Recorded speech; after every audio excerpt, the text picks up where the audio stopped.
School districts on the South Plains are getting ready to welcome students back this week, but before your child starts the new year, there are some things that you should keep in mind. First, the Texas cell phone ban is in effect for the second year. Governor Abbott signed House Bill 1481 into law last August. It mandates cell phones, headphones, and smartwatches are kept off and out of sight when a student is in the classroom.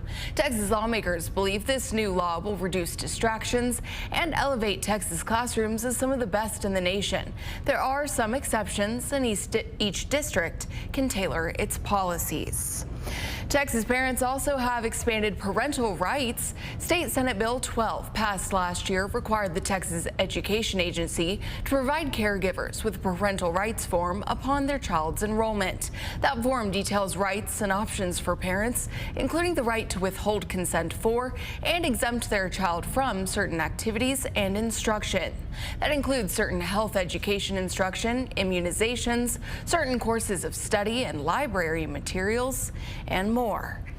And don't forget to talk to your student about substances. Texas has laws against vaping in schools in effect. The state legislature passed a bill back in 2023 that mandates disciplinary alternative education program placement for any student found possessing or using an e-cigarette.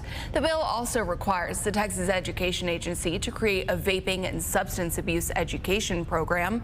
If a student is caught with a vape, they must take the course and pass an assessment on it before they're allowed back in the classroom.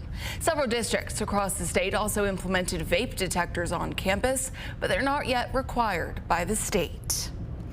And don't forget to keep your eyes out open as you drive around town this week. School zones will go back into effect. You're asked to not only monitor your speed, but keep an eye out for pedestrians and make sure that you stop for school buses with flashing lights.